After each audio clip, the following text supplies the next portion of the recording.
Hey everybody, this is Todd Krieger, and today I am going to be talking to you about three ways partners might lose trust in another partner in a relationship.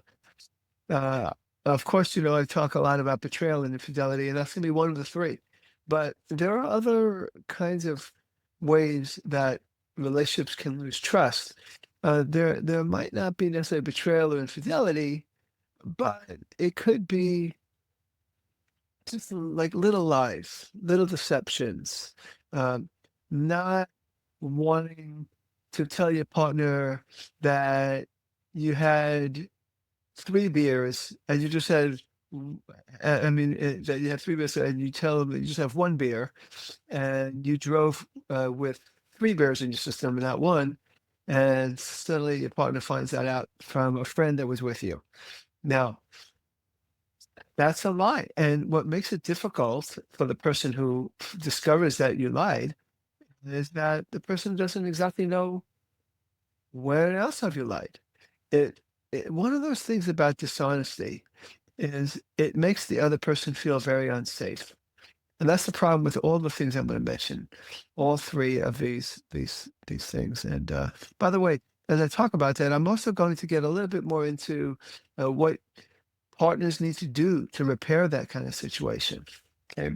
But for now, I just want to talk about these 3 kinds. So you really need to think twice before lying about anything.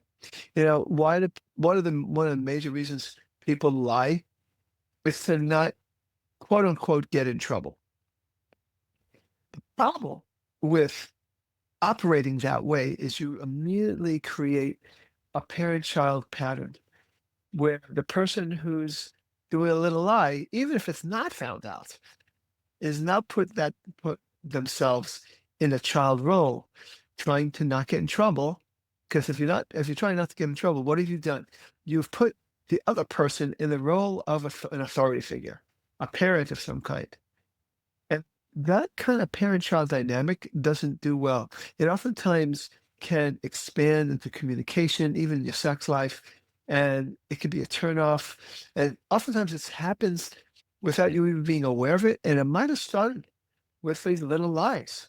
Lies are not good. I've said this many times. I try to live in the gray area because human beings are very complex, but lies, secrets, black and white issue, not good. And so that's one of the things that it actually helps the couple. Helps is the wrong word. It it makes it easy to slip into that parent-child pattern. And again, the person who has been lied to, once they do find out, and oftentimes people do, it chips away at their trust because they don't know what else you're lying about, and it's very problematic. That the other person questions. That's why people oftentimes, when there has been a lie, they get into a detective mode because they don't feel safe.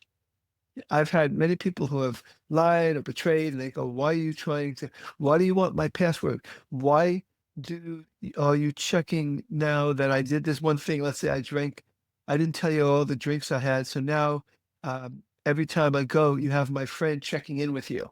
Why is that? Because not because the person's trying to micromanage you or control you, it's because the person now doesn't feel safe and is trying to find ways to feel safe again. I really want you to understand that. Uh, well, either partner, I want you to understand that. The person who is doing the checking, if it resonates with you, yes. If you've been experiencing something like this in your past, and many of us have had somebody lie to us one way or the other, intimate partner, let's say, we know that we don't feel safe and we're trying to feel safe. And if the person's really important to you, like your spouse or boyfriend, girlfriend, or whatever, that you're going to go out of your way to try to feel safe, and then that's when you appear to be controlling. It all starts with the lie. It evokes a parent-child pattern. It evokes the person in that parent role to be the detective, the sleuth, and the person in the other role to try to, rebel like children do when they feel controlled. Don't lie. That helps. I'll get more into that. The second thing that I'm going to talk about in terms of losing trust is just kind of broken promises, lack of reliability. So when a partner consistently fails to follow through on commitments or repeatedly lets the other person down, it creates uncertainty and also erodes trust over time. So if you're the kind of person that maybe, gosh, I'm just trying to think of my own clients, what things have happened where you promised to do some plan a date, but you didn't do it. Or you promised to initiate communication and you didn't do it. Or you went to the store and bought a bunch of stuff, but there's a pattern of forgetting something that your partner wants because you don't need it, but they do. Yeah, the partner does. And so you forget, and it seems to be more of a pattern. I'm not saying that once in a while is a big issue, but um, yeah, broken promises. I am going to work hard. I'm going to go try to get a job. And the person goes off. I'm going to, while you're at work, I'm going to clean the house. And the person comes home and nothing's done in the house. It leads to, I can't rely on you. And it leads to that sense of distrust. And it also, like I said, it creates that parent child pattern again. And now that person who came home from work and you didn't do what you said you were going to do, now that person is like, feels like I have to manage you. And then you feel like you were a bad person. And you might either defend yourself against it or uh, just kind of go within yourself or whatever. There's lots of things that I see clients do, people do when they disappoint the other person. And so, well, again, we'll get to that. But a dysfunctional response and a common response is one of either fighting back with fight or flight, getting away, or freeze, just shutting down. Once again, I can't meet your needs. I'm just not satisfying you. Well, you're not because you said you were going to do something, you didn't do it. If you, it's a different story if you say to the person, today I'm not going to do this and that. I'm not going to clean the house today, even though I know you're working hard because I'm going to golf. But tomorrow I will take care of that. That is clear. It is very adult. And the other person, you're not you're not promising something you're not delivering. There's a phrase, under promise and over deliver. And I learned that myself when I was doing therapy, working in an office. Now I do virtual therapy and do everything virtual. But for most of my career, I worked in an office and my wife would say, so when are you coming home? I was gone all day. She was home with the kids, cooking dinner, whatever. And I would say to her, let's say I was done at 6 o'clock. I'd say, I'll be home at 6:15 because I know she wants me to be home at 6:15. But that means I'm done with my client and I got to run out of the office. It doesn't happen that way. I've got to put away files. I might have to have a phone call or two to do. So after a while of over promising and under delivery, which then feels like a lack of reliability because I said I'd be home at 6:15 and I didn't get home to 6:30 or 6:40. Now I say I will be home by 6:30, or I will be home no later than 6:45. And then I show up at 6:25 and she's happy that I came 20 minutes later versus 20 minutes earlier, versus if I said 6:15 and I got home at 6:25, it's like I can't rely on your word. It's really important to pay attention to what you promise. And if you promise, you got to come through and you want to pay attention and be reliable. And the third, which you might have already predicted, is betrayal or infidelity. Cheating, whether it's emotional or physical, is one of the biggest trust breakers, something I work with a lot, probably more than any of the others, even though they're related. A lot of times, a person's doing all three, or something that starts with simple little lies and deception, and then it becomes betrayal or infidelity. But it creates deep wounds and it leads to insecurity and doubt in the relationship. And of course, all lies are hurtful, but if you've been with another person and you've given your time, your energy, your bodily fluids to another person, it cuts it much deeper, of course. But they're all hurtful. And that also creates a parent-child pattern oftentimes where you're hiding. So it's the distrust that's problematic. What do you do about it? Right? What do you do?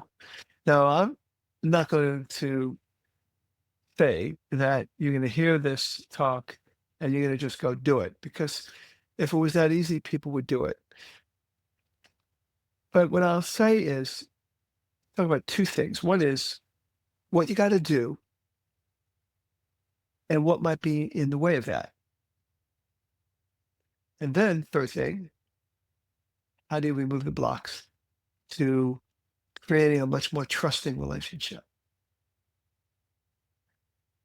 And I've worked with thousands of couples in my programs and my therapy, and I've seen people heal from these lies and deceptions and betrayals and broken promises. And there has to be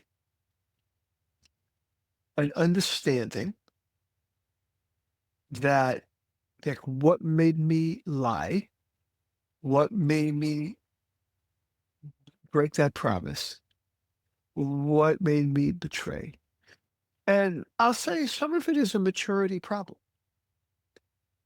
Sometimes it's a maturity problem that leads to a person solving problems in a way that doesn't satisfy the other person's needs for safety. So you want to be willing to grow up. You want to be willing to take your problems and take a good look at them. You want to be able to make a rule, no lies. And you want to be inquisitive about what made me lie. Now, sometimes it's a simple thing as there's a part of you that wanted to do what you wanted to do and wasn't thinking about the other person. So a lot of what I do with clients is help them grow up, help them recognize they have this part that has taken them over and prevents them from being the loving spouse they can be. I had a new client just today talking to me, and he said, she cheated on me, so she obviously doesn't love me. It's really not true. Most of the time, she was definitely loved him. But the part of her that betrayed him wasn't a lover. It was a much younger part. I haven't worked with them on this problem, so there's more information for me to get. But I could tell you, it's a younger part. It's an immature part. It's a part that is split off from the rest of her that wanted to have this committed relationship. So what I'm trying to say is that in all these kinds of issues, you have to decide, as the person who did the lies or the betrayal or the broken promises, that I need to be a grown up, that it is beneficial to me to be open, to be honest, and to not try to be sneaky in any way. The person who's on the opposite side of it needs to, in order to heal from this, be open to the possibility that your partner can grow up and solve these issues much more maturely and much more thoughtfully. And you need to be looking for those signs. When it comes to this trust issues, it's really difficult to do this on your own. Someone like me can be very helpful. So I just wanted to say that it is something that we have to grapple with as a black and white issue. Secrets, lies, broken promises can ruin relationships. But repair is possible as long as the person who's doing the secrets recognize that they have to grow up. The person who is on the other end of it needs to be open to the possibility that the person could grow up and to look for those signs. There's so much more I could say about this, and I do in other videos. But basically, I just wanted to touch bases on those 3 common ways that people lose trust, and basically some concepts such as the parent-child pattern and the importance of growing up, the importance of the person who was the victim of the disappointment to be able to look for clues and cues that maybe things are working. So thank you for listening. This is Todd Krieger, making the world safe for love.